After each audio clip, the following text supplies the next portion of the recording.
purify the atmosphere, purify the hearts, create a focus on Lord Krishna. Otherwise,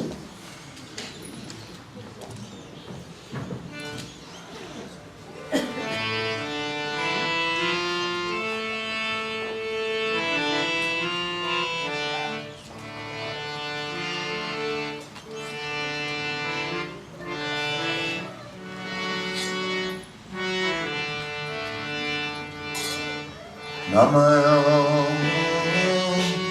Krishna Padaya Krishna Prestaya Bhutale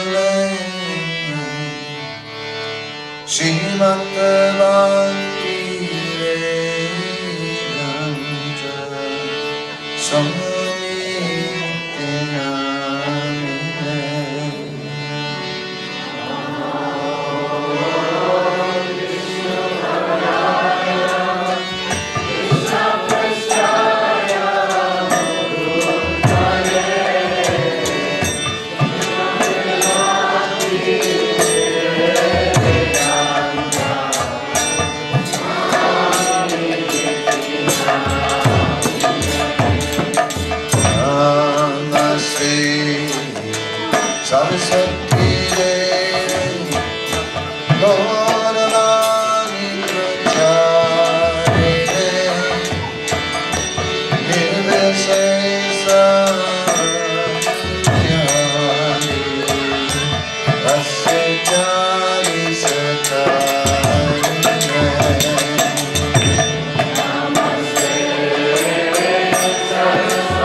So today is a special ceremony, an initiation ceremony, and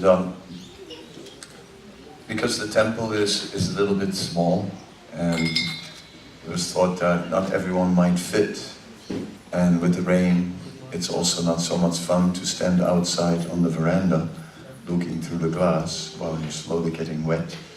We decided to move things to this place.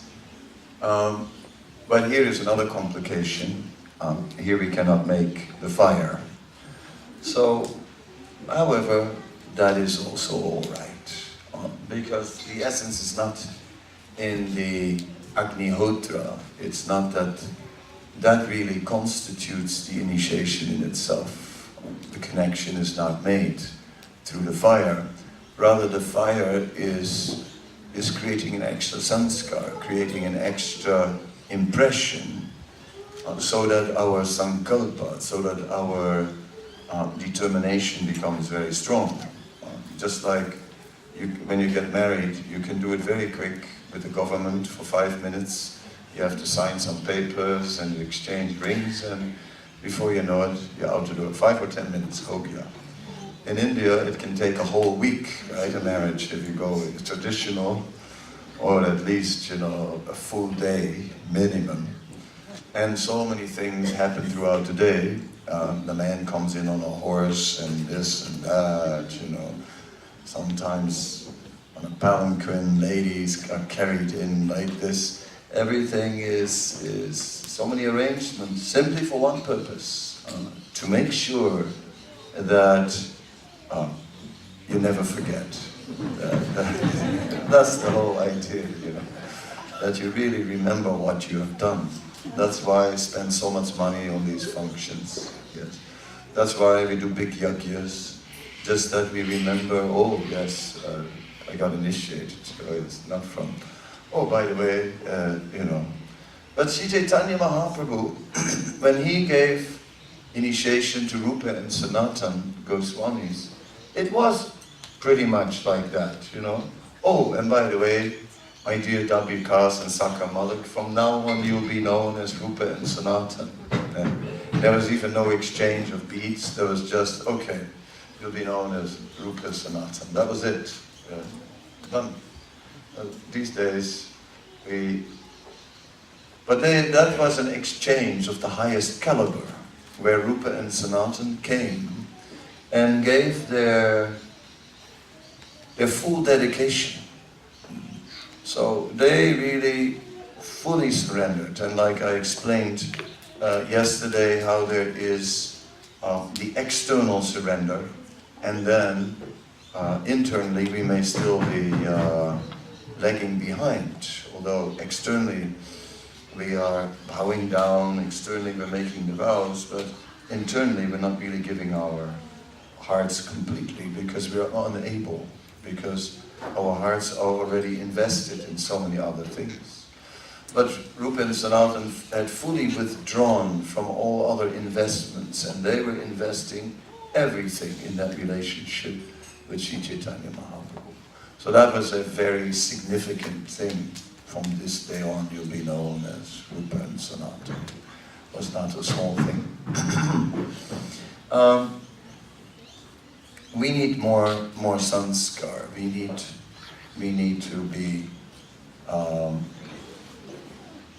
need to be reminded at different points what we are doing. So we'll go through a procedure, even without the fire. And the first part of the procedure is we'll do the Achman. So you can repeat after me.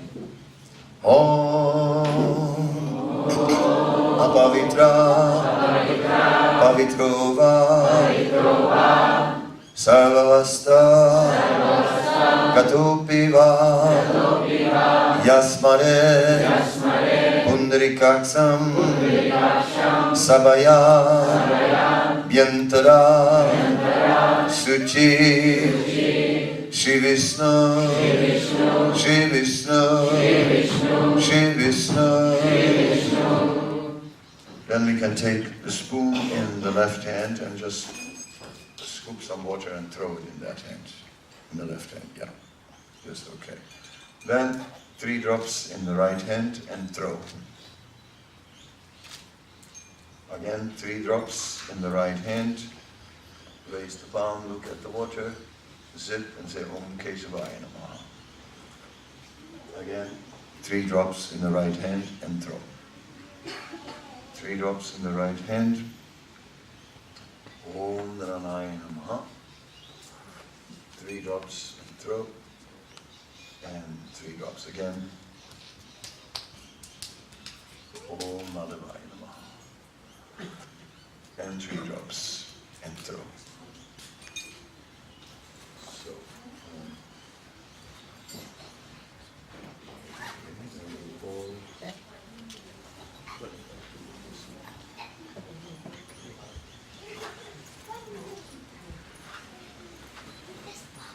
So, you all gave your necks to me, so I'll get it back now. This is Chintan. Someone can an initiate devotee. Should do this. Okay.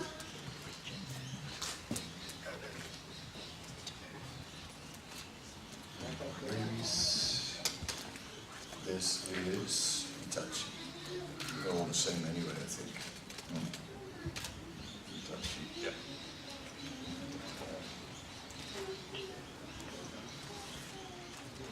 How are you? You okay? Promise?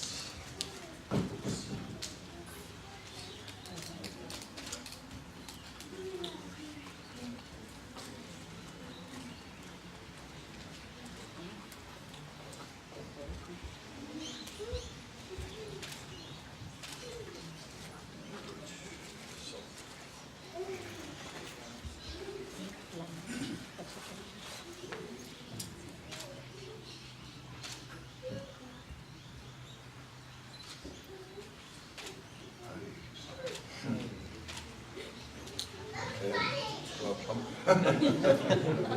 Pleased to meet you. Hare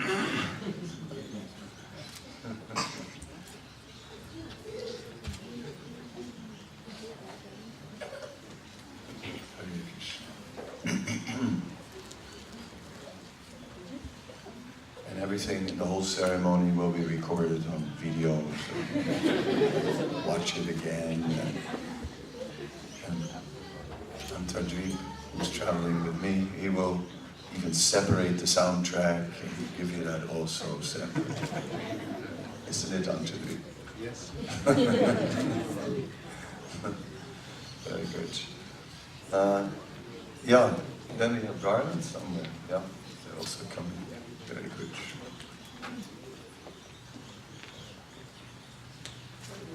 Hare Krishna.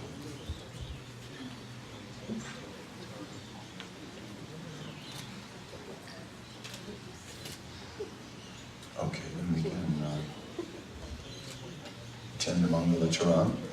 Om Ajnana Timarandasya Yanandana Salakaya Shakshu Unmilitam Yena Tasmai Shri Guruve Namaha Shri Chaitanya Manobhistam Stapitam Yena Bhutale Swayam Rupa Kadamayam Dadati Svapadantikam Vandeham Shri Guru Shri Yuktapada Kamalam Shri Guru Vaishnavamscha Shri Rupam Sagrajatam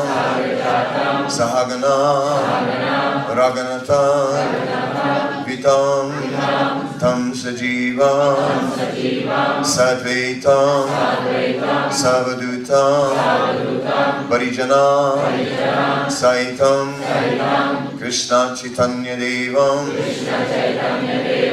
Shri Radha Krishna Padam Sahagana Lalita Shri Visakha Vitamscha He Krishna Karuna Sindhu Dinabandhu Jagatpate Upesa Upika Kanta Radha Kanta Namostute Tapta Kanchana Gaurangi Radhe Vrindavaneshwari Krishnavanu Suttadevi Pranamami Haripriye Vancha Kalpatarubhyacha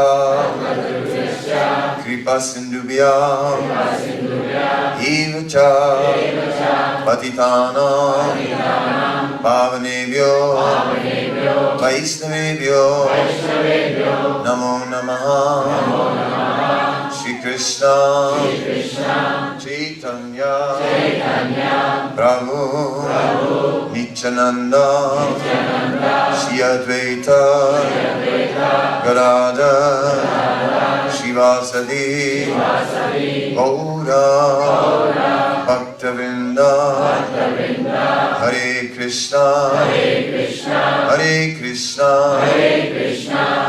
Krishna, I lost my concentration.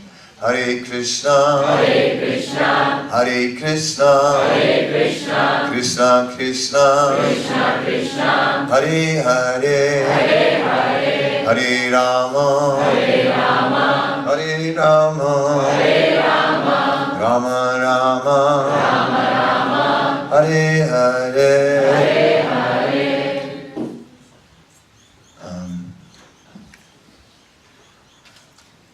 So the time of initiation is a complete change. We are basically finished with so many lives. Life after life, Anadi Bari Mukha, since time immemorial, we've been in the material world. Sometimes taking birth here, sometimes taking birth there.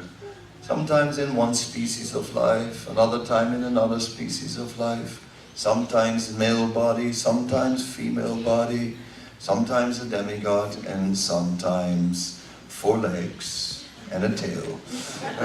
Oh yes, and all of these different experiences have been with us somewhere, life after life, and they're still stored within the consciousness.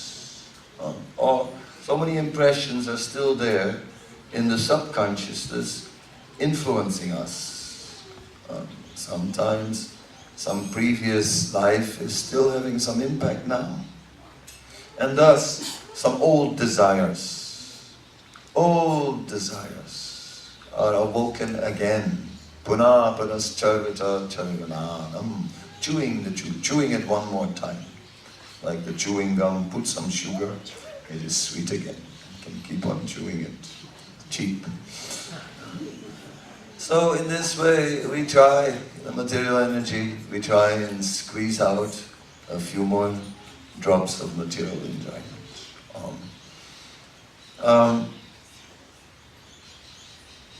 There was one lecture in Durban during the initiation, and different spiritual masters were all emphasizing how serious the initiation was, and the mood became very serious. Then Indra Maharaj came and he said, actually this is a very special occasion. He says, because for a very long time we have been falling down from the spiritual world into the material world. Then we came into contact with this movement, and that fall was checked and slowly stopped. We didn't go down any further. He said, but now at the time of initiation we're going up. So you can see the shape. Smile. So it is a very joyous occasion. It is not it is very serious, but it is a very happy occasion at the same time. It is a wonderful festival this day. It is a celebration because this initiation is basically opening the path straight back to the spiritual world. State. And that is, of course, the aim. And it is, the initiation is powerful because the initiation makes Krishna consciousness the priority in our life. Even when there are moments when we don't really want it so much to be the priority of our life, it is still there. The vows, sometimes I use the example of the Mukta Charita story where Krishna was planting pearls and putting milk. And I said, these vows are like that. They are like pearls. We're receiving pearls and we have to plant them and water them with milk, right, of devotional service. And then so many wonderful things will grow, and then so many amazing fruits will come from these vows that we are taking. And that is the idea. So it's not enough to just take the vows. Now, all right, I've done it, you know. That was a long preparation for years, no really. Maybe lives even, who knows. And then you come to the point to say, done it, you know. Today, okay, you come home. You say, well, we did it, you know. No. You got the pearls, right? So when you come home, you say, okay, we got the pearls. Now, we got to plant them. We got to plant them. And now we have to pour milk over them, devotional service in so many ways, so that they will sprout and produce so many amazing fruits. That's the idea. If we are not doing so, then the vows, if we sometimes, because human nature is there and time is there. As time is going by, the seriousness of the commitment, it just goes a little bit into the background. Time pushes everything into the background, and then the initiation, yes, a long time ago, we were sitting there in that hall with the Swami. Yes, it's been years now, right? And it's like, yes, and then, it's been good. It's been good. We've tried, you know. Of course, it's not always practical. So at the moment, I'm chanting only 12 rounds a day. Okay. Yes, the Swami will say, the spiritual master will say, yes, I understand. Yes, I understand everything. Very well. I understand. He will not reject us. What? You rascal, only 12? Ouch! Ouch! Ouch! You have broken your promise. Yes, he may chastise us, but he will not drive us out. That is not the situation.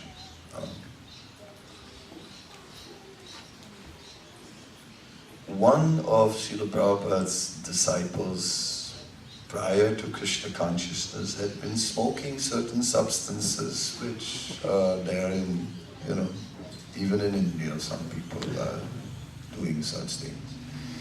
So whatever, and then he had stopped, of course, for initiation, but after some time he started again. So Prabhupada told his secretary, Tamal Krishna Maharaj, to get him on the phone. So get him on the phone. So the secretary, Tamal Krishna Maharaj, was speaking to him and he said, well, Prabhupada, so Prabhupada says, tell him that he must stop it. Tell him he must stop it. And Tamal Krishna Maharaj, Prabhupada is telling you, you must stop it. Right? And Prabhupada said, tell him that if he doesn't stop it, tell him that if he doesn't stop this bad habit, that I will reject him. So Tamal Krishna Maharaj is like, but he said it, you know, like, I mean, Prabhupada says that if you don't give this up, that he will reject you. Right? Prabhupada said, okay, that's it. Hang on. Then Tamal Krishna Maharaj, Prabhupada, would you really reject him? Prabhupada said, of course not. I just said that to scare him. So that is the nature of the spiritual master. He accepts us. He will not reject us. He will do anything possible to take us back to Godhead. But if we make it difficult by not chanting our rounds, what can be done? You know, then it will not work. If you chant only 12, or even only 15, or 15 and a half, or 15 3/4, or 15.99, you know, rounds, even then, well, that means 15 and 107 beats, even then, I cannot guarantee success. Yes, then you are what they call on the slow boat to China, right? There's an American saying, the slow boat to China, and from America, China is quite far, and if you're on a slow boat to China, well, it's going to take a long time. Then it may take many, many births. No, the purpose of this initiation is that today we make a deep commitment that today we say, today we will make a full effort this life to go back to Godhead. This life, not waiting for the next, not waiting for, well, we'll try. If someone says, I'll try, that means basically they're not going to do it. And think about it. If someone says, I'll try, it means I'm not going to do it, but I'll try. Yeah? So there's no such thing as I'll try. It is like, do it. Do our part. We must do our part. And the acharyas and Krishna will do the rest. Today, I'm sitting here as a spiritual master, not because of my extraordinary qualification, you know. I am not that special. But somehow or other this movement is very special. So when I came in touch with this movement, that showered me with mercy. And it's through this mercy that we change. Then, today, who am I to say, I will take you back to Godhead? I'm saying, yes, it is not a problem. That can be done. Because I'm not alone. I'm here as a representative. I'm here as the representative of Krishna, the representative of Sri Chaitanya Mahaprabhu, the representative of the scriptures, the representative of the previous acharyas, the representative of Srila Prabhupada, my spiritual master. I'm here on this day as a representative of all these personalities. Srila Prabhupada said he was the one who basically adjusted the number of rounds. Because in the Chaitanya Bhagavat, we find that Sri Chaitanya Mahaprabhu one day said, he was invited again and again as a sannyasi to take some prasad in the house of various brahmanas.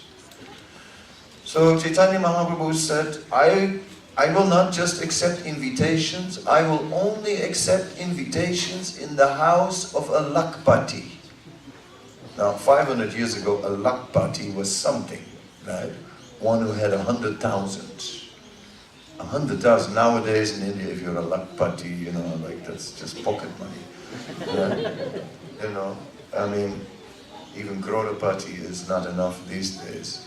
But lakpati, so in those days, none of the brahmanas was a lakpati. So they didn't have 100,000 in the bank. So they said to the Lord, oh, that's very unfortunate, because then we won't be able to invite you. And Sri Chaitanya Mahaprabhu said, yes, what can be done? I will only accept the service of one who is a lakpati, that means who chants 100,000 names every day. So that's 64 rounds. So that reference of the Chaitanya Bhagavat is the origin of the 64 rounds that we hear about. You know, like somehow or other 64 seems to be that number that always pops up. You should really chant 64 rounds. But then we see that Prabhupada, as he was beginning to initiate his disciples in the modern world, was coming up with, yes, 64 rounds. And Prabhupada said, okay, 32. All right, 25. Still like 25. Then finally, all right, 16, no less. No less. So now that number 16 then, that was not just a lower standard. We should understand that what Prabhupada did, he gave a discount, but the same quality. He didn't bring down the quality. Still, back to Godhead for 16 rounds. It's a deal. It's a steal. Folks, you can't miss this opportunity. I mean, really, for that price, you know, and what you're getting, no, you can't let it go. So anyway, on the strength of that, I can also today say that when you chant a minimum of 16 rounds every day, and you follow the 4 regulated principles, that then you go back to Godhead. In the Mahabharata, there is the story of Nala and Damayanti. So it's a famous story, ancient story, and basically the story is this, that it is told to Yudhisthira Maharaj. Because what happened was that Nala somehow or other was a powerful, beautiful young prince, and Damayanti was a very beautiful young princess. So there was some natural attraction between them. So there was a Swayamvar for Damayanti. So Nala decided to go for the Swayamvar. So he was on the way. Then on the way, what happened was, he got the darshan. He got the darshan of 3 personalities. Indra, Vayu, and Agni. All 3 appeared before him. So, you know, Nala was a very pious personality. So as soon as he saw them, he just fled like a rod on the ground, offered his obeisances, and with folded hands said, "Oh, you have graced me with your darshan, and my good fortune is immeasurable. How can I serve you? As you desire, please, please. Anything you desire, please let me know. I am your obedient servant." That's what they wanted him to say. And then they said, "Oh, well, Nala, we happen to be on the way to the Swayamvar of Damayanti. Can you please act as our representative and ask Damayanti to choose one of us 3? So again, you know, he says, like, Nala says, "But I was also on the way to the Swayamvar." And then the demigod said, "You said you would be our obedient servant. Will you break your word?" No, not that. So anyway, so Nala got caught. So instead he went to Damayanti and before the Swayamvar with a message, you know. And he came to Damayanti and said, "I'm coming as a messenger of Indra, Agni and Vayu. And I'm coming as a messenger to, on their behalf, they will attend the Swayamvar and they request that you choose one of them."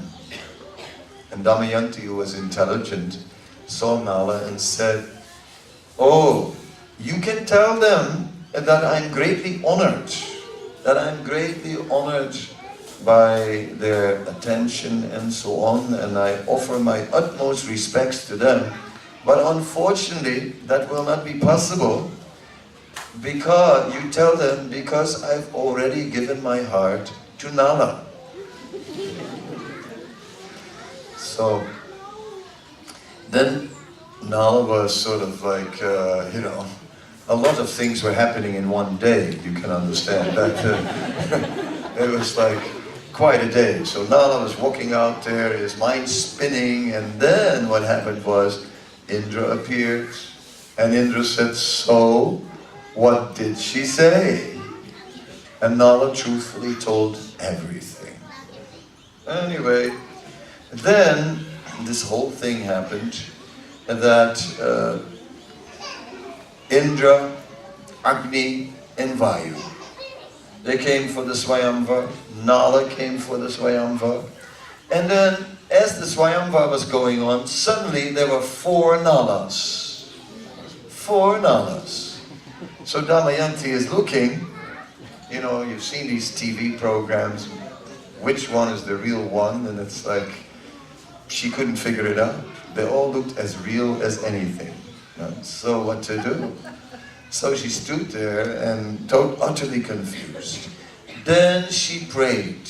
she prayed to the Supreme Personality of Godhead. And my Lord, on the strength of my chastity, on the strength of my chastity, I can only accept Nala as my husband. But now there are 3 others, and I don't know who is who. My Lord, please help me to make the right choice. And immediately, on the strength of that chastity, the Supreme Lord responded, reciprocated, and suddenly the demigods could no longer maintain their disguise. They appeared in their original form, and Damayanti took the garland and put it on Nala. Done. And then, after that, everybody left and everybody was happy and so on. And even Indra, Agni, Vayu, they're saying, girls are girls, and you know how they are, Once they set their mind on something, it's impossible to change it. Right? That's just the way it is. What can you do? That's how ladies are, Mind set on something, you may as well forget it, So, okay, she wanted Nala, So they were all right with it. And they returned to the heavenly regions. But then one day, Kali, the lowest of the celestials, came and went to Indra and said, "It's outrageous what has happened here. I really can't believe it. No, that Nala did that to you. Oh, this is really disrespectful." No, Indra said, no. It was the girl, You know how girls are. It's like, she wanted him, it's all right, it's okay, better, she's happy, it's all right. No, Kali said, no, you see, that she wanted Nala, that's all right. But Nala should have refused. He should have withdrawn from the Swayamvara. Indra said, I didn't look at it from that perspective, but that's actually,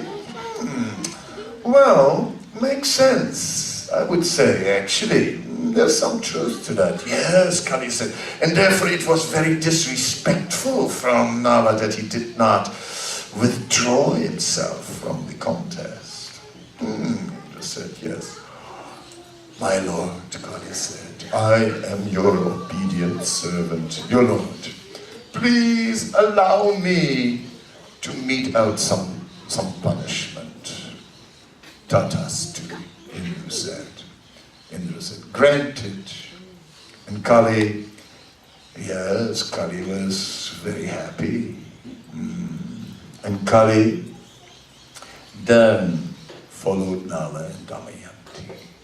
And then when Nala once, after evacuating, did not properly wash for whatever reason, he didn't wash his feet, then Kali entered through the feet. And he entered into the body of Nala. And he entered into his consciousness. And then Nala became possessed by Kali. And Kali controlled him, and Nala somehow or other was challenged and became involved in a gambling match, and then he just gambled and lost everything, and until in the end, together with his wife Damayanti, there was nothing left but to go to the forest, each dressed in one cloth. No suitcase, nothing, everything gone. Yes. So it's getting serious. Right. Then, so they're in the middle of the forest, in the deep forest, and Nala, he begins to cry and complain.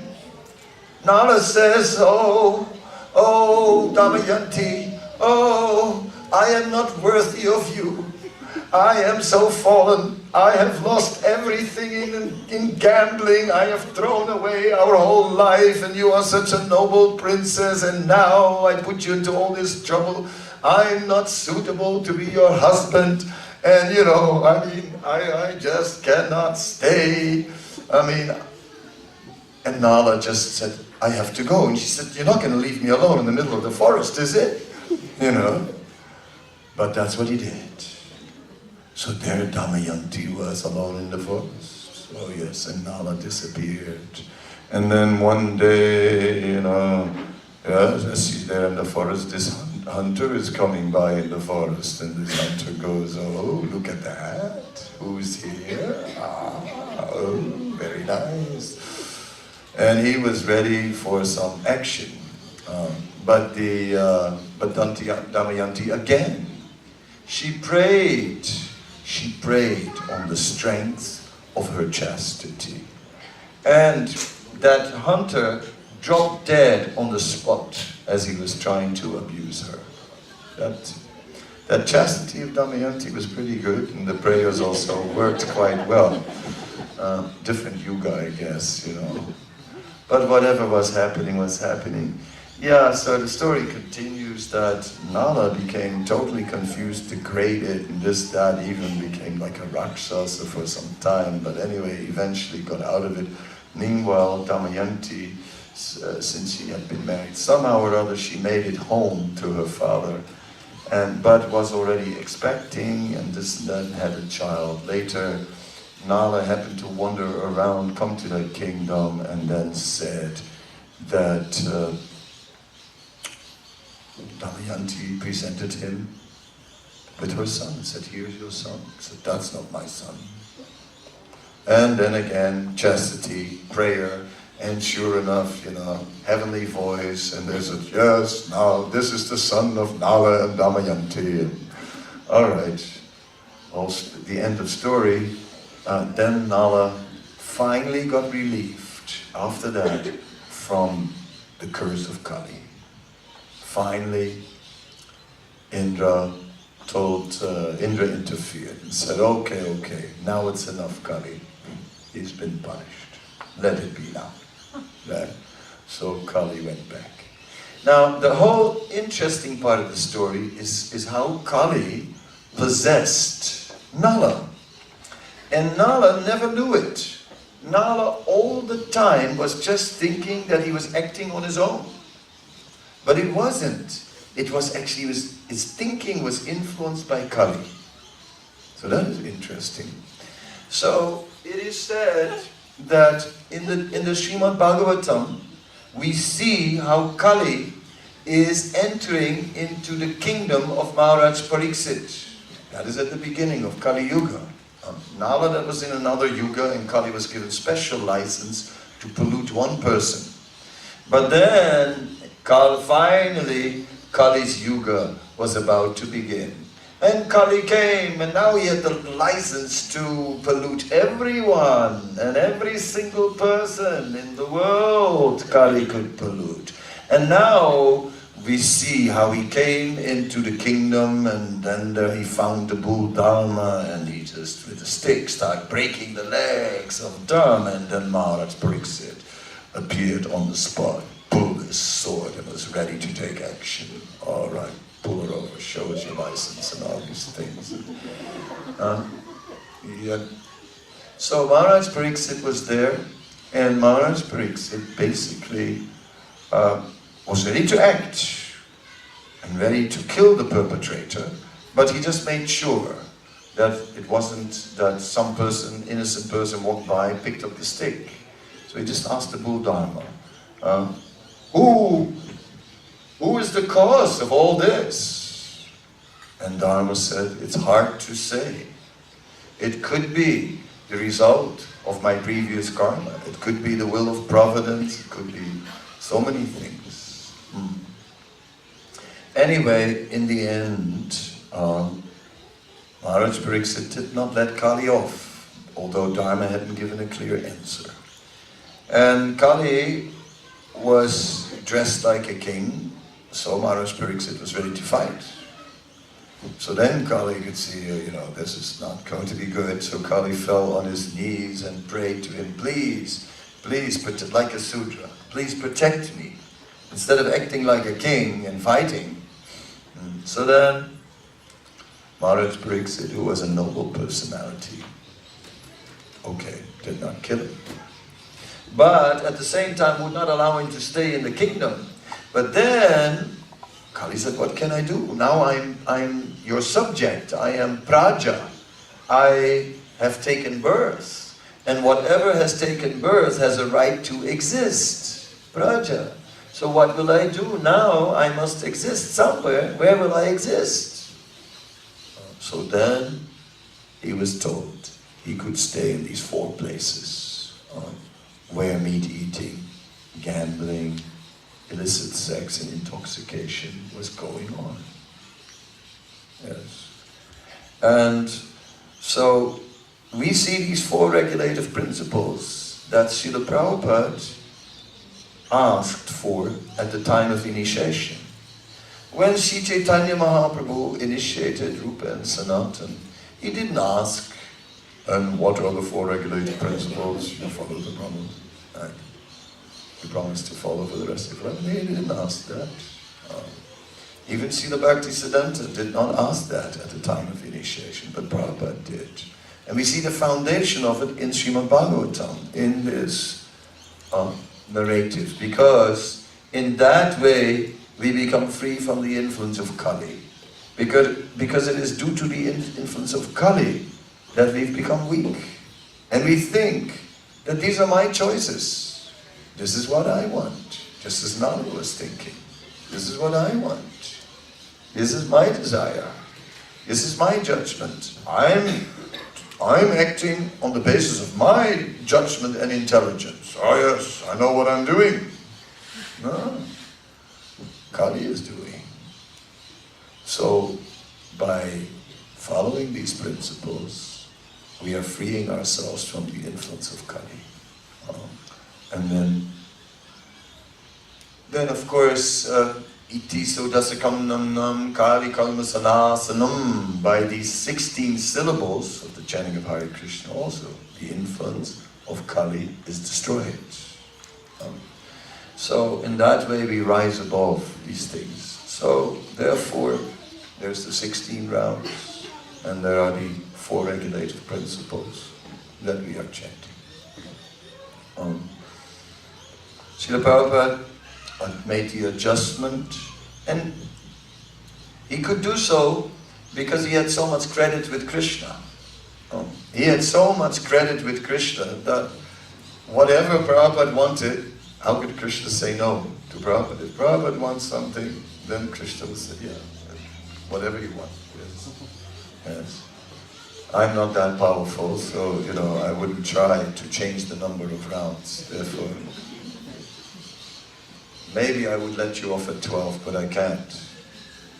I'm not sure if it would work if I would tell you 10, 12 will do. No. 3.5 principles is okay. It's all right. No, it won't work. If I can only uphold whatever Prabhupada gave, 16 rounds minimum and 4 regulative principles, then, yes, then full success guaranteed. Then full success is guaranteed.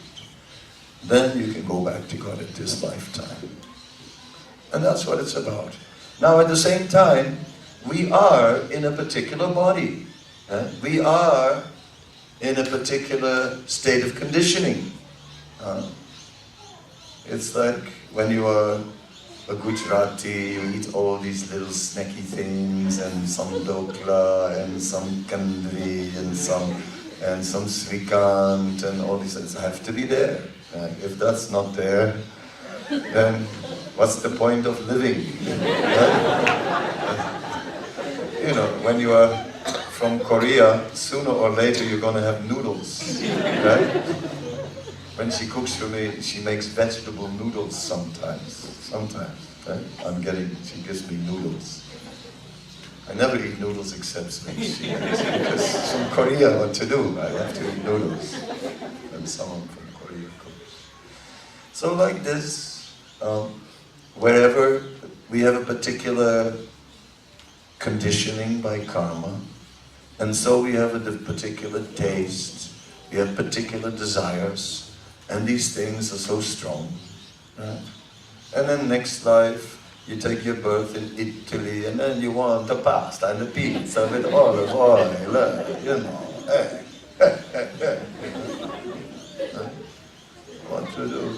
So in each place, you know, we just take it so serious. Take it so... Italians, you know, they're very Italian, you know, very serious about being Italian, if you know what I mean. You understand what I'm saying?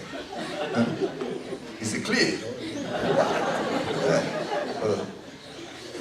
Speaking with the hands and all these things, and so on. We all take our conditioning so serious, our desires so serious. And from this day on, we have to control that, take that a little less serious. It's okay, yes, it's all good, it's all great, you know, up to the point of the Krishna conscious boundaries, all within the boundaries of what is permissible in Krishna consciousness. We'll seriously learn more about what actually Krishna consciousness, what injunctions are there in the sayings of the acharyas, the scriptures, and so on. We learn more about that by reading Srila Prabhupada's books and by hearing from the acharyas, and then, you know, we stay within those boundaries for a whole life. Never, sometimes just a little, no.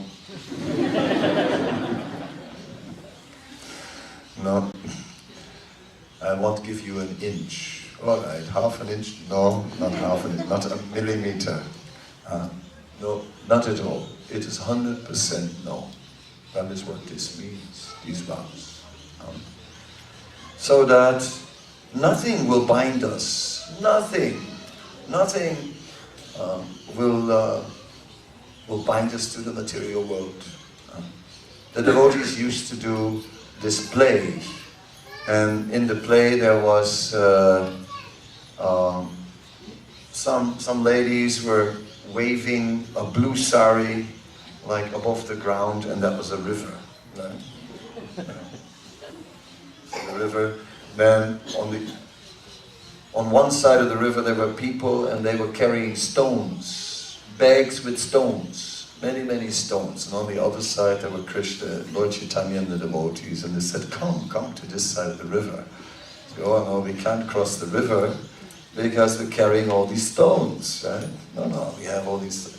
Throw away your stones, we come across the river. No, we can't throw away your stones. We spend a long time collecting these stones. These are very dear to us, you know. Actually, some of these stones I even got from my father and grandfather. No, really, these are like very important stones, yes. How can I throw them? No, throw them. So some people are ready to throw and they go across the river. Some people, they say, yes, I'll throw. But they hide some in their pockets, and they try to go across the river, but they don't make it, right? It's only those that really give up the stones that go to the other side of the river. Nice play, simple, but they get the point across, the stones. So we are in this way at initiation, ready to embrace this. And therefore, to say, from this day on, spiritual life is our first priority. And then everything else. Then you are married, then you have children, then you have a house, then you have puchkas and whatever you have, right? Everything else comes after. After being a devotee, after the 16 rounds, after keeping the commitment, after investing in that. So, the vows, they are not just standing by themselves. If you take a post, wooden post, and you put it in the sand, it won't stand on its own. If you really want that post to stand properly, you put some support for it, some good foundation, some lines even, you know, anchor it down, then nothing can blow over that post. So in this way, the vows, it's not about taking these vows with great determination. All right, I got the points now, we got it. There was a long lecture, the whole Damayanti story, and then he gave us all these principles, then he gave us okay, he told us Damayanti story, we should realize it shouldn't be under the influence of Kali, okay, got that one. Right. Next point was he gave us 5 minutes about being serious and like, you know, and not sort of compromising even on small things. Okay, got that also. And it goes on and on and on. No. Now, it's not, yeah, we are determined now. We made up our mind, you know. I mean, we decided that we're going to be initiated today. It was quite some time ago. We got the recommendation. We even did the course and got all the papers. We got everything you have to do. It was a lot. And then in the end, here we are. And we're completely determined now. Great. There's only one little problem. Determination's not going to do it. Huh? No? It's not going to do it. You can be as determined as anything. Are you determined? Are you? I hope so. I can ask it the other way. Are you sure you want to do this, O Chinta? Are you really sure? Are you also sure you want to do it? You're really sure? Very sure? Hitachi? Okay. You're sure. Well, it's nice you're sure. That means you're determined, and that's not enough. And now what? Now what? The next thing that is needed is cultivation. You have to invest into it. See, you have to do so. Krishna consciousness doesn't come by some determination, by a decision. I'm going to be Krishna conscious. Good luck to you. You know, I'm going to be Krishna conscious. Doesn't work. It is about cultivating every day, again and again, cultivating this Krishna consciousness. Then it will be strong. Every day, cleansing the consciousness. Every day. Saptapare chanisnatam. Every day, bathing in transcendental sound. As we're bathing every day in water. You can't say, are you going to take a bath? No, I already took one yesterday. That's not going to work. You have to do again and again. Same way. The chanting. Are you going to chant? Oh, I chanted so much yesterday. Yeah, but what about today? Again. Sometimes you finish the 16 rounds at 11 o'clock at night. And then you wake up the next morning and you have to start again. Tough. But that's how it is. Yeah. It's like, yeah, I just lost so many hours coming to Australia. So, you know, you fly into Australia, you lose your japa time, basically. That's what it is. It's like, it's really intense. First. Anyway, I was up on the plane chanting and on the airport, walking up and down so I wouldn't fall asleep in the chair. You have these rounds, you start the round,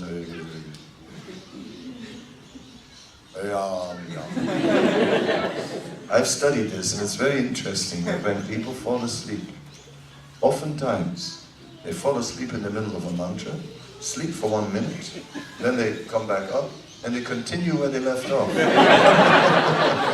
you noticed that? No, serious. I mean, you look at it now. You study this. It's a phenomenon. I watched it. It's interesting. Yeah. But then it can take a long time, you know, to finish 16 rounds. So sometimes you have to walk. Sometimes you have to, whatever it takes, to make the effort. Yeah. All right. There are the 10 offenses to be avoided in the matter of chanting the holy name. And when we live in a temple, And then every day they recite those 10 offenses. And then you they get drilled into your consciousness. When you live at home, when you practice Krishna consciousness at home, then it doesn't penetrate in the same way. See, one who has lived in a temple, first offense, blasphemy, dedicated lives, but propagated nothing. That's the second thing. You can do it real quick, Second offense, demigods, third offense, dismay, spiritual master, fourth offense, blasphemy, virtue, fifth offense, was imagination, seventh offense, interpretation of holiness, seventh offense, commit sinful activities on strength of holiness. 8th offense, karma kama. 9th offense, speaking to the face of the 10th offense is to maintain material attachments and so on. I summarized them just now for you.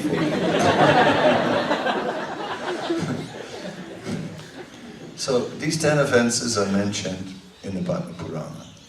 So yeah, we should get out of this habit, of blaspheming.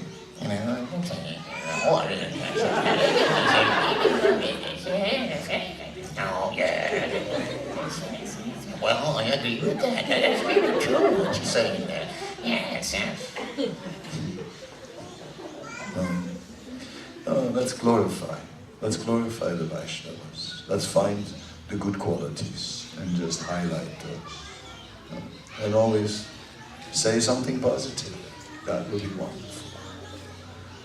Yes, demigods must be respected, but they cannot deliver us from birth and death. Lord Brahma could not deliver Hiranyakasipu. Yes. He could not give him immortality. That only the Supreme Lord can do. So we turn to the Supreme Lord. Kechit Kevalaya Bhaktya Vasudeva Brayana. Only Vasudeva. Fully absorbed in the worship of Vasudeva. Devatas, we respect them. We don't take the prasad. Respect.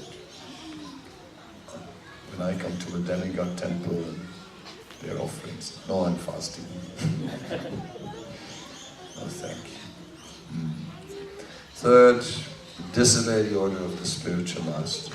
Yes, we must somehow or other. The spiritual master is the representative of Krishna.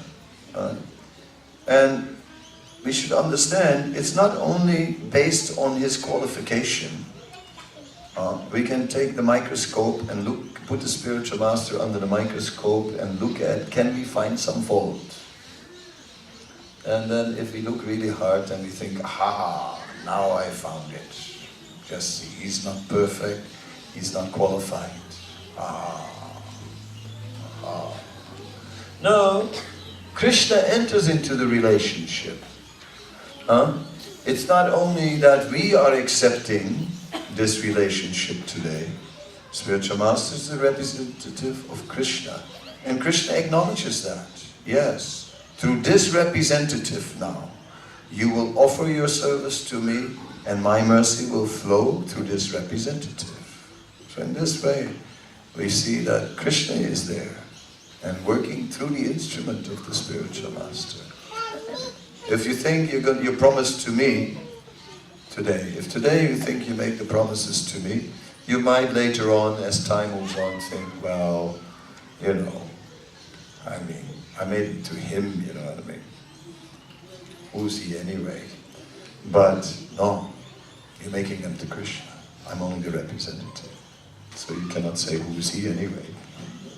With me, you might be able to say that, but with Krishna, you can't. Yes, so let us take that as a jewel on our head, whatever the spiritual master desires. Blaspheming Vedic literature is obviously not desirable, so we respect all Vedic literature, but we read only the Bhakti Shastras. There's so much Vedic literature, and we respect it all because it ultimately purifies people, connects them all to the Vedic culture, which brings them eventually to Bhakti. But we ourselves, we read only Bhakti Shastra. Sri Chaitanya Mahaprabhu came home, his mother said, "Oh, what Shastra have you been teaching from today?" He said, "I've been teaching about Krishna Nam." "Oh, you've been teaching about Krishna Nam?" Yes, yes, yes. And then Chaitanya Mahaprabhu said, yes, that he would only accept those scriptures as revealed scriptures that dealt only with pure devotional service. So that's the essence, that's what we read. Therefore Bhagavad Gita, Srimad Bhagavatam, and those scriptures. When Gopakumar, we know the story about Gopakumar a little bit, that he was originally from Govardhan, cowherd boy, then wandering throughout the universe, and he got a mantra from his guru, and by the mantra he could go up and up and up. At one point Gopakumar comes to Brahmaloka, and in Brahmaloka Gopakumar is asked by Brahmaji if he could take temporarily the position of Brahma, because Brahma has to go for some yajna somewhere. So Gopakumar agrees, and he is acting as Brahma. And then the Vedas personified come to the royal court, and there's a big discussion, and the Upanishads begin to establish the impersonal Brahman as the ultimate. And they just speak very loud, to a point where some confidential Upanishads, the Agamas and some Puranas, walk out of the assembly. They walk out. Srimad Bhagavatam is amongst them. So then everyone is very shocked. Oh my God, they left. They left everything. They just walked out. Oh, I hope we have not offended them. So they go after them and say, no, please don't go, come, please come back. No, forgive us, please come back. So they bring them back, and then the Bhagavad Purana begins to speak and establishes beyond a doubt that the worship of Krishna is the highest. This is how we understand. So when it comes to Vedic literatures, the Bhagavatam is our main book, not Bhagavad Gita. Main book is Bhagavatam. That's the book we have to read. A book? Yes. It's only 18,000 verses and a few purports.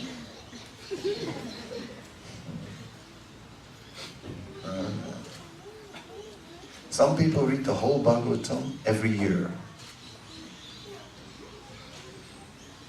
Once a year they read the whole Bhagavatam.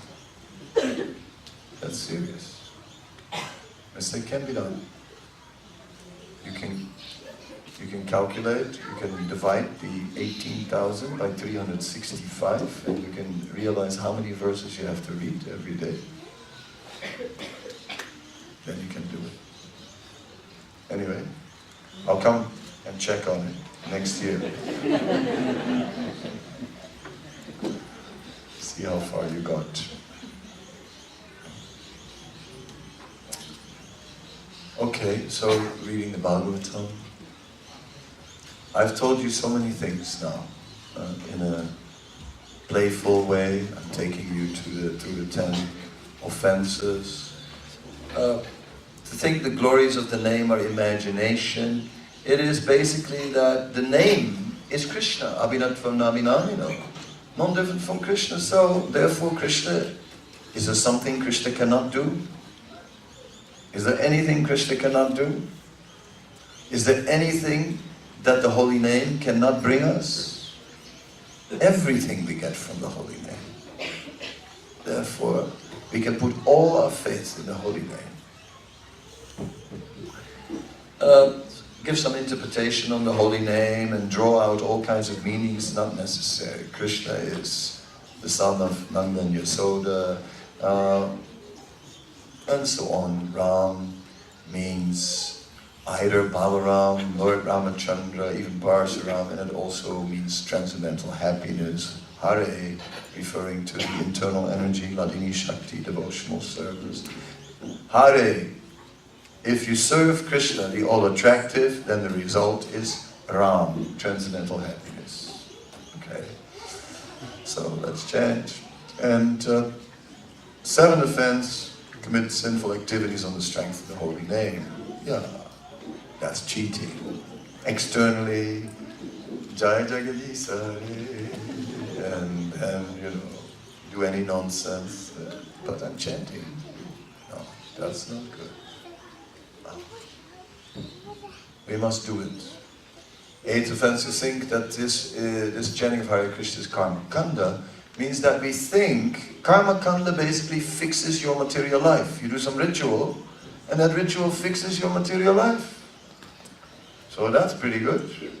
You hang a lemon and a chili on the mirror of your car, and you know, kuch nahi hoga. Gari to theek chalenge.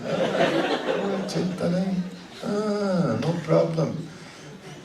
The power of the lemon and the chili is amazing. Amazing.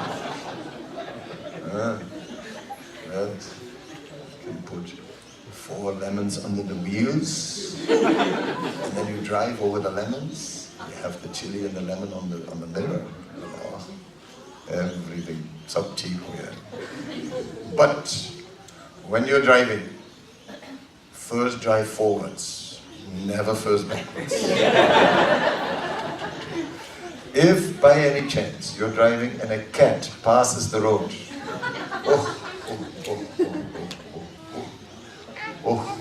this is very bad. Cat, passing in front of your car, very, very bad. What do you do now? Turn off the engine, stop the car, and start the journey again.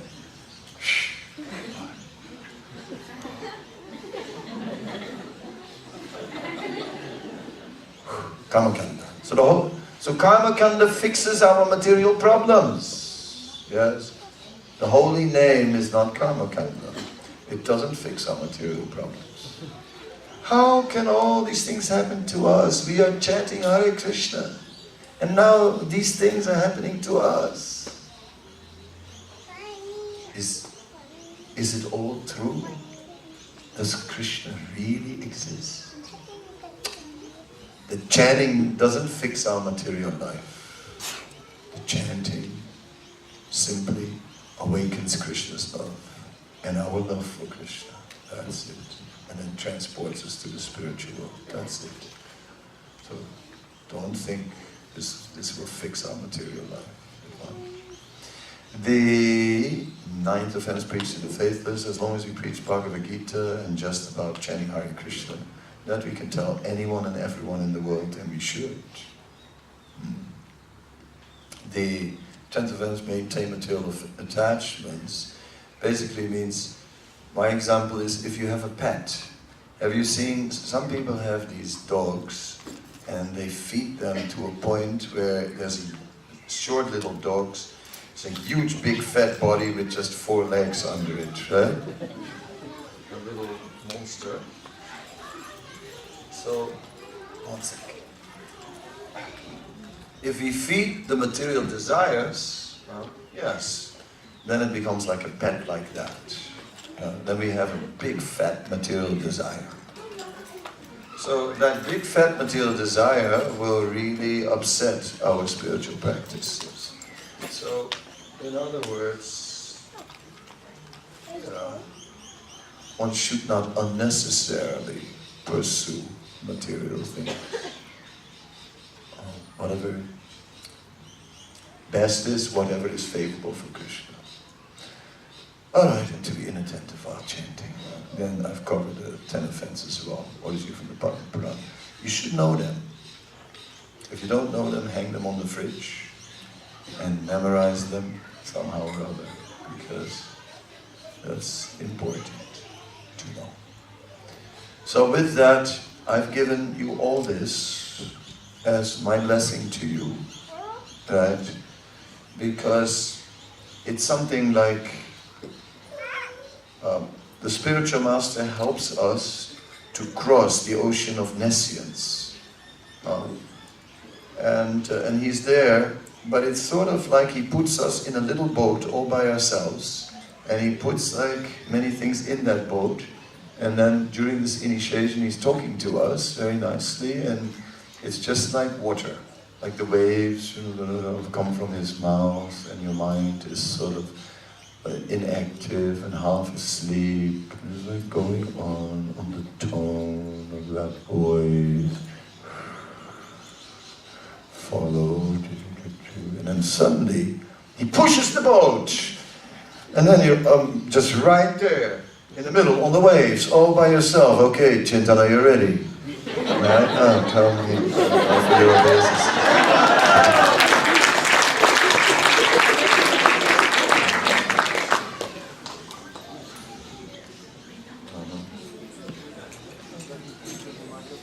Sure.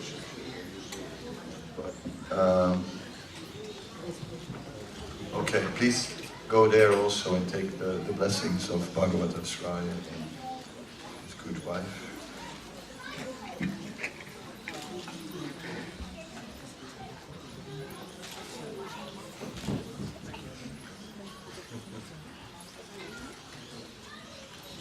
He was there when I joined in Vrindavan. So I'm living by his blessings also. He was like this then too. Same false ego. I think I'm a stubborn Dutchman. I'm stubbornly thinking I'm a Dutchman. But No, some devotees just walk in, and there they are. This is one example. Hare Krishna. Okay, yes. So, there is a mic here, and I hope it works. Yep. Okay, what are the 4 regulative principles you promise to follow for the rest of your life? No meat eating, no gambling, no intoxication, and no illicit sex. And just for the sake of completeness, can you specify the meat eating in a little more detail? Not eating anything that is offered to Krishna, but in terms of No, what about what swims in the water? fish, yes, So no meat and fish, and eggs. no meat fish, yes. Now it's good. And how many rounds? It's good that you said it, you know, like when there's no loopholes in the contract. Just in case. Yes. And how many rounds are you promising to chant every day without fail? 16. Minimum. Yes, yeah, I'm not letting you off, I told you. All right, I'll take the microphone back and I'm going to give you the beats. I'm going to move my mic. Do this. Camera is ready. Okay, so from this day on, you will be known as Sanatan Goswami Das.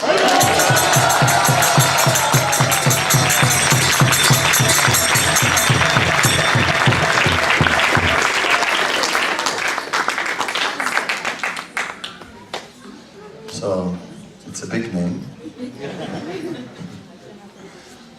But, you know, without Sanatan Goswami, without the 6 Goswamis, how can we progress? How can we do anything? They are the foundation of the teachings that we live by. So let us always be a follower of the Goswamis, of Rupa Sanatan Goswami. So, Sanatan Das.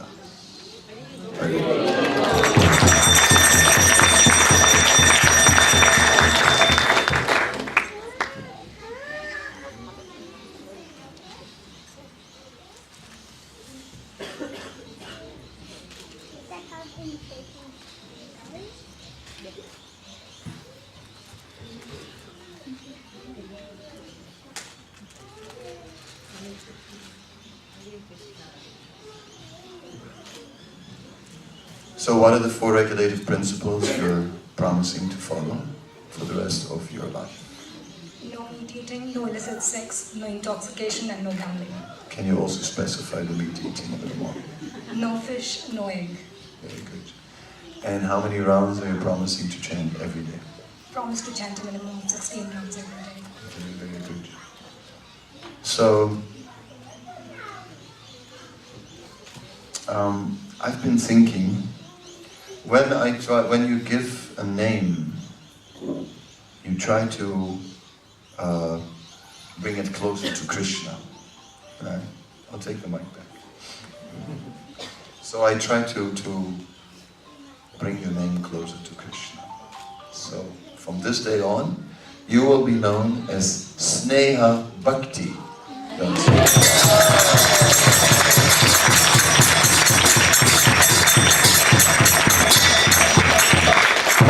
Which means,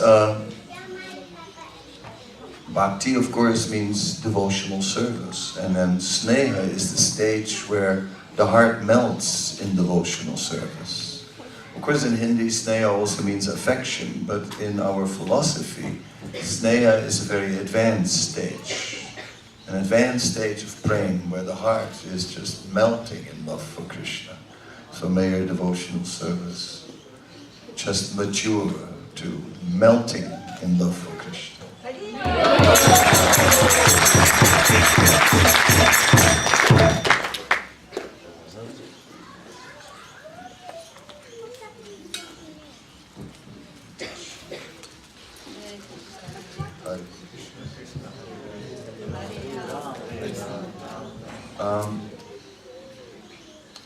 Hare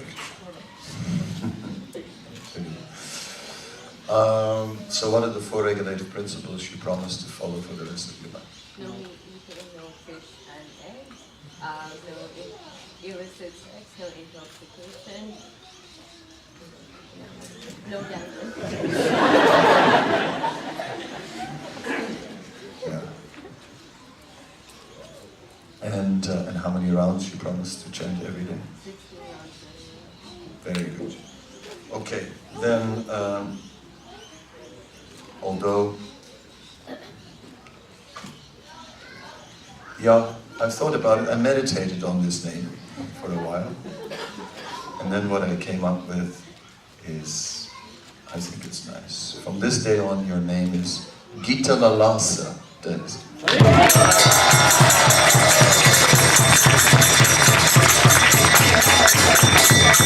So I've written that down. And when I speak the Gita, I'm talking about the Bhagavad Gita. And Lalasa means one who is completely devoted, or who is like completely dedicated.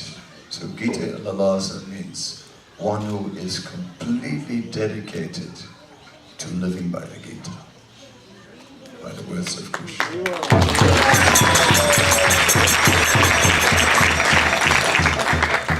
And of course in scripture it is said that ladies should be given short names, right? So I've given double names to both of the ladies. So sometimes the ladies call you Gita, you know, to make life easy. Or Sneha, you know. Neha is now Sneha. I think you can manage that. That's sort of doable. But of course you sign everything with the full name, like, you know. Yes. So, with that, the initiation is complete. The yajna that you'll have to do later, there we get the blessings of the various deities that are invoked in the mantras. Therefore I've chanted these mantras in the beginning, so that we do get those blessings. Also,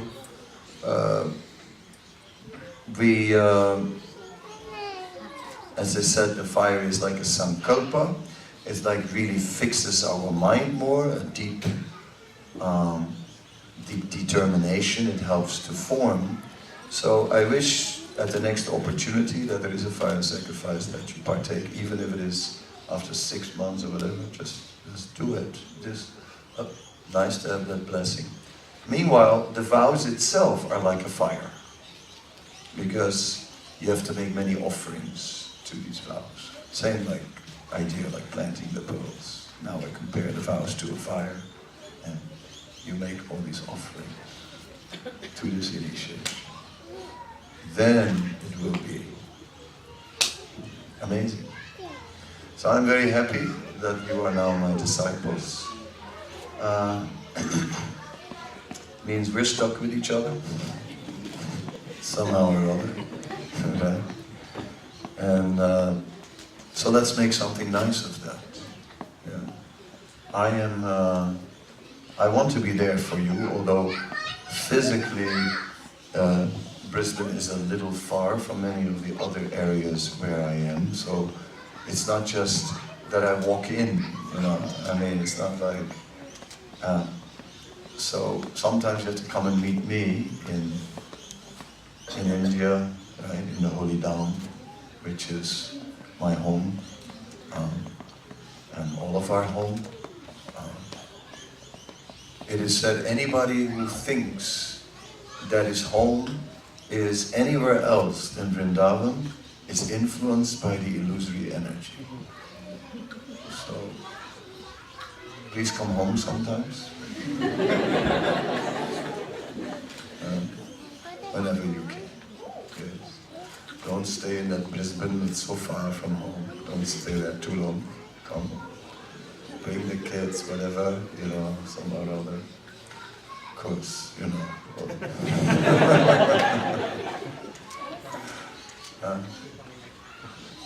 Sure.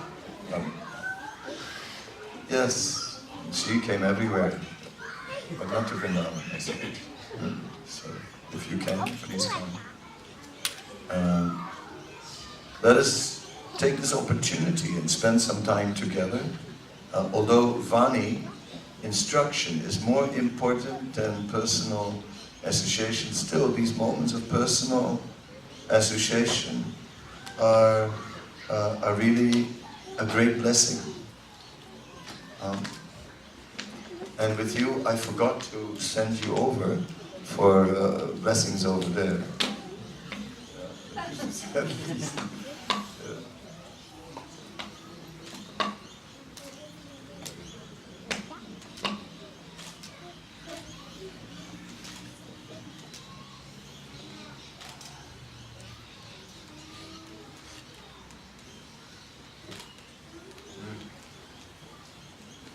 Yes. Lots of love, very nice. Yeah, that's good. Huh? It is like that. You know, yesterday we were sitting at the dinner table at night and we were speaking about how in this movement we are a family. Right? It's a big family. I mean, you know, that's uncommon in India. Right? With many extended family members also. So you don't see everyone all the time, but when we come together, we still have a bond. Right? When you meet a devotee, you meet family.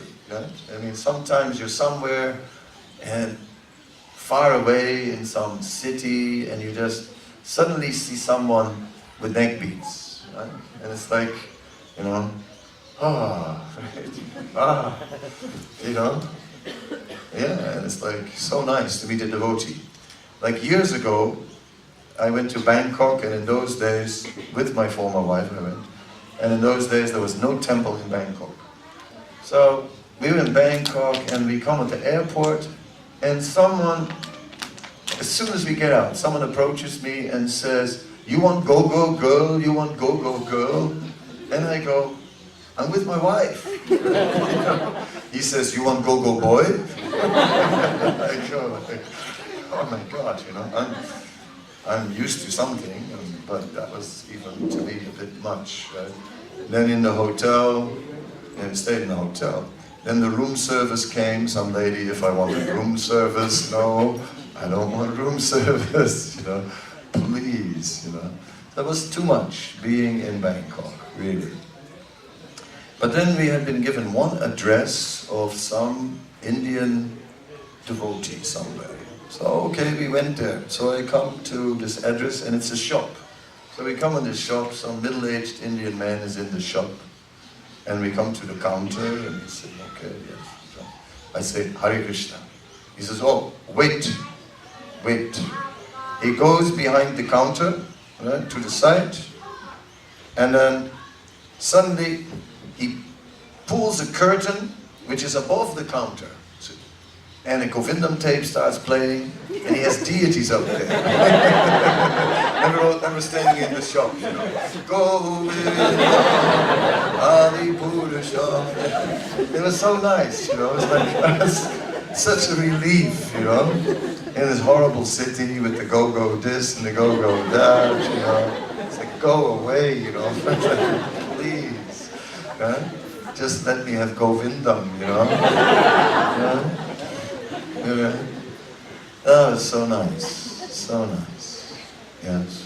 So we are a big family of devotees. And we are all together. All these devotees are here today as your friends. We need them. Together. We're going to do it.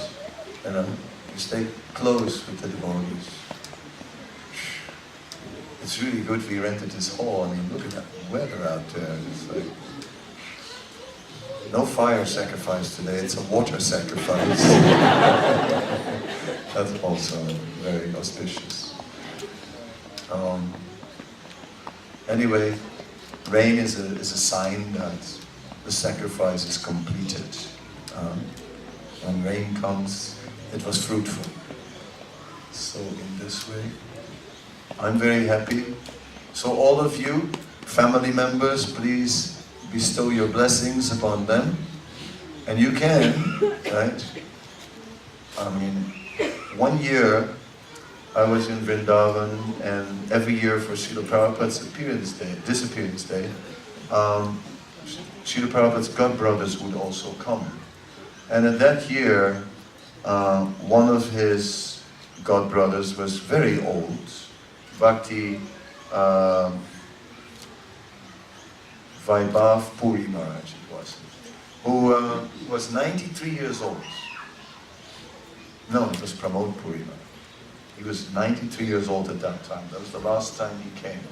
So he was very old and weak, you know, at that age. So 4 men were carrying him. And they put him on the Vyasasan, and he could not even, you know, they lifted him and they sort of dropped him. He made the landing, I looked at it, it was like, it's like, oh my God, to be 93 is no joke. That's no joke, it's intense. But then he spoke. And previously, I had heard him many years, he had come for many years, and I'd heard him so many times, and he used to share different memories with Prabhupada. But this time, he said that,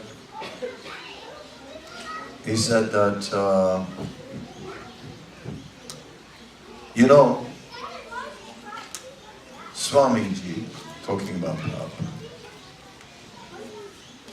he made you all Vaishnavas, he said. And Vaishnavas can give blessings. So you please bless me. And that was it. And that was really something. It was like a sutra, you know. It was a very condensed statement, right? Because he basically acknowledged Prabhupada did something extraordinary. He made you all Vaishnavas. Not just make-believe Vaishnavas, but real Vaishnavas. And as real Vaishnavas, you can give blessings. Now I'm 93 years old, on the threshold of death.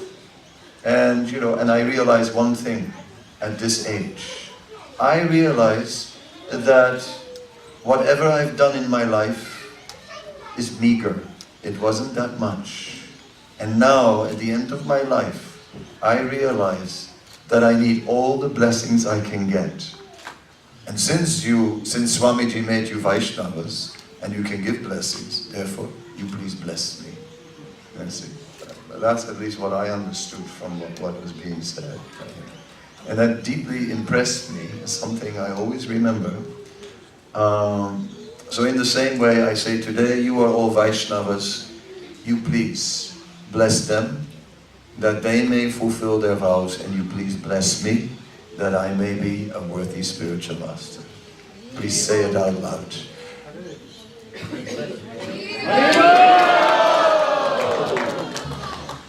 Okay, I guess Haribol means yes.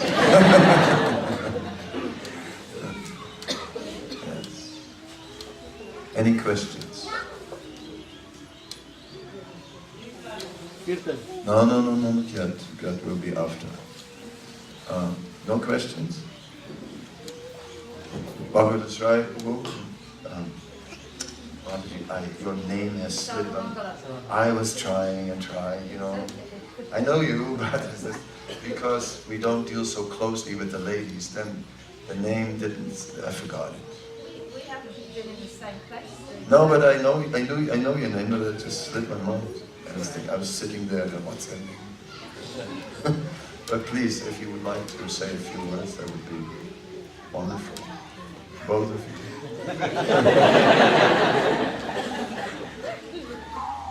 I just feel very moved and enlightened to be here. And it's just to see this initiation ceremony and feel the potency of it is very purifying. And thank you very much. Thank you very much for performing the initiation. Very good. And you know we're there for you guys.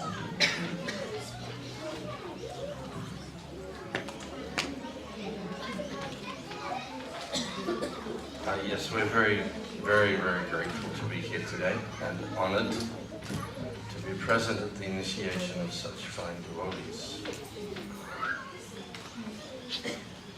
A lot of energy and a lot of work goes into bringing a person to this point, and many people have something to do with it. And we both feel very honored that we've had something to do with the development of your lives to this point. And can only say that to be able to serve devotees of the next generation is a very privileged position. So we're very grateful to have that privilege. And even though we recognize, actually, we're dealing with people who are actually more advanced than ourselves in the spiritual life. But this is something you will also learn as your life unfolds, that actually the next generation will be better than you. But you have to serve them because the natural order is there. That even though somebody may be more advanced, they're younger in experience. So as your experience gathers, you freely give that to whoever comes along, recognizing that all of us are here a very short time. And I'm sitting here now thinking, I did this 44 years ago. But I think, where's that 44 years gone? Like an instant. So understand that it is initiation, it is the beginning, and the most important part of your life will be to, having fulfilled your vows for the length of your life, then know that you have to leave a legacy for the next generation. Because this movement is going to go for many generations, hundreds of generations into the future. And the only people that will be on the planet to give it to the next generation will be you. We will be gone. So remember those things and take strength in your vows and take strength from your practices. And as Maharaj says, take strength with the family of devotees. I wanted to say maybe just a few words about your spiritual master.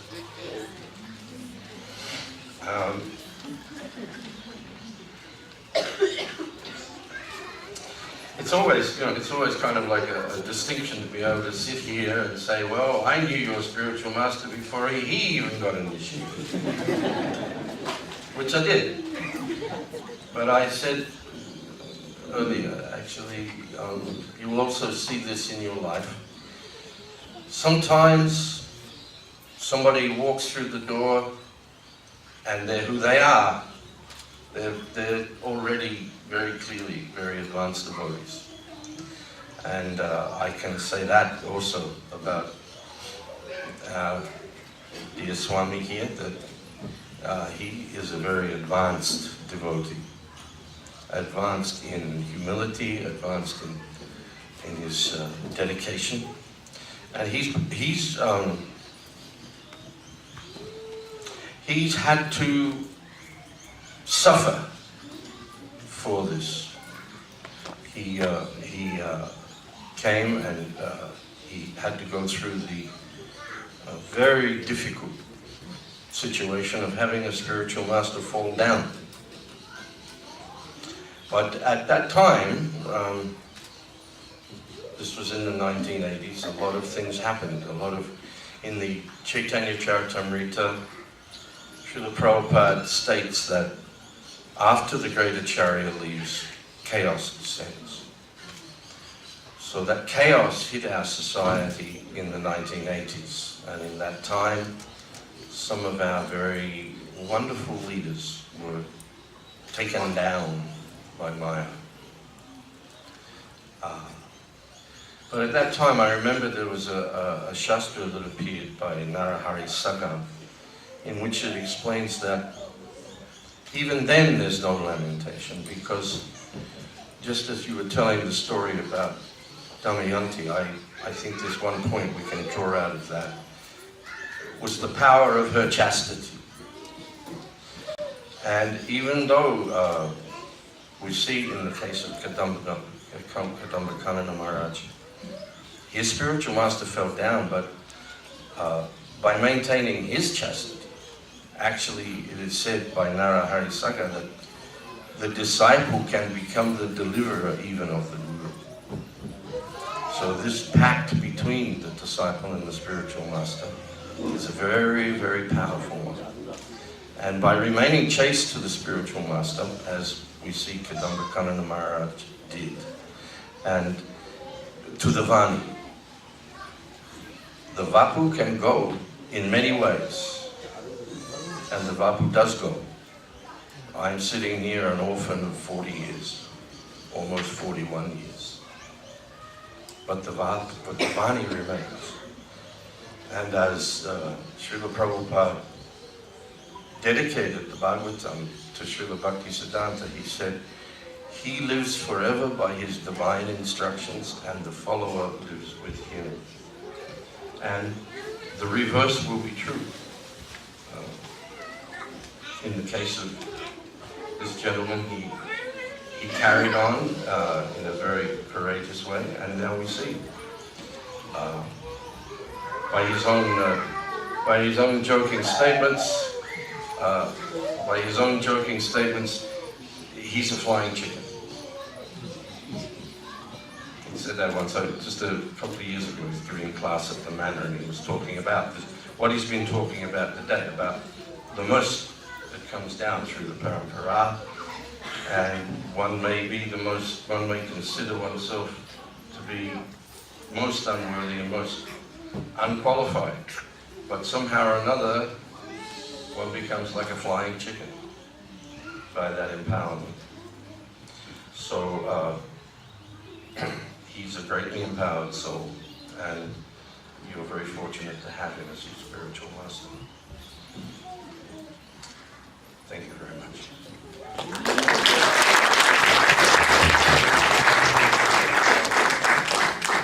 Gadoness too. Thank you very much. And two more devotees I'd like to ask, Jai Vijay and Saki Rai, who's also both been.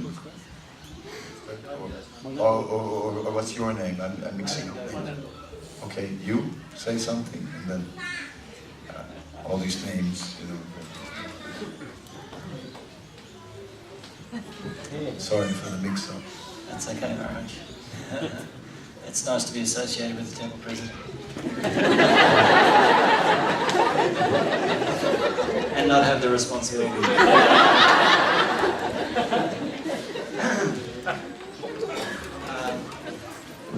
Thank you for the invitation to speak, and I'm very pleased to be here today. It was a beautiful ceremony, and I love the way that you conducted it. Thanks for your humour in conducting what is a powerful transition for anyone's life to take initiation in this parampara of Srila Prabhupada and Lord Chaitanya, and especially, you know, these three wonderful devotees who are so much a part of Brisbane community and doing wonderful service. I have the good fortune to do some service with Sanatan Goswami Das, and it's always a pleasure to be in his association. And I really take your point well, that we are a family, and I feel the family spirit growing in this community more and more. and it's a privilege to be involved in these family occasions. Hare Krishna.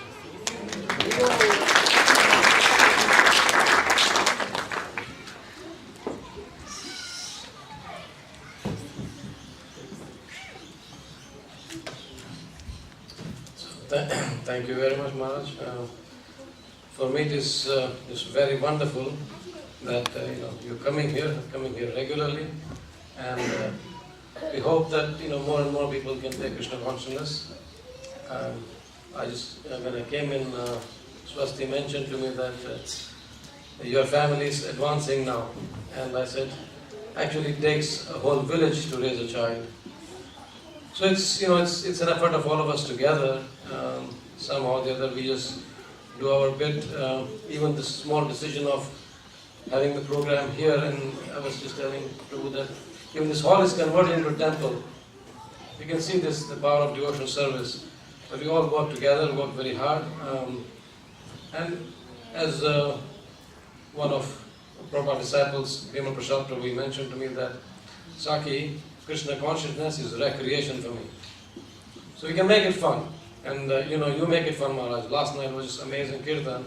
And when I think Rasamandla asked you today that last night was amazing kirtan, and you said, let's see if we can top it today. So I'm waiting for that. I didn't say that.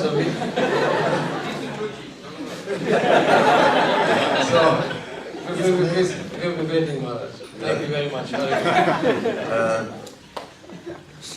Okay, well, yesterday I was, you told me to go till 8:30, yeah, which I did. We're having another program this evening, so now I will not do a big kirtan because I'll lose my voice. It's a little raspy as it is from all the travel, and so I'll sing a little. And then tonight I'll sing again, because 2 big kirtans in a day. One big. No, I'll move back a little, it'll be fine. I think it's too late.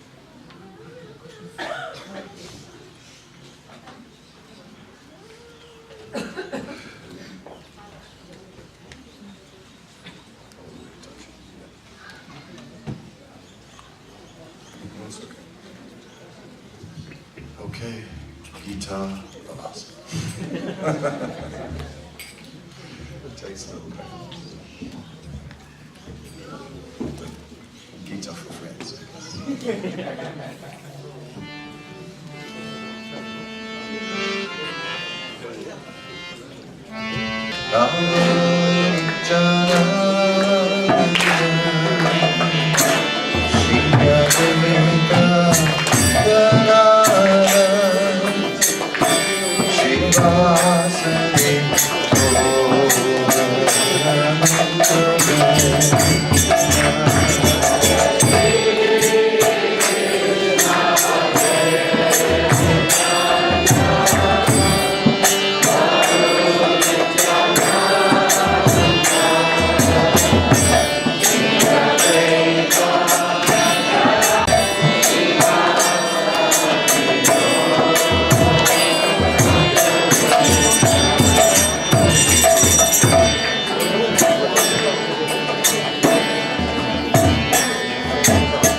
Hare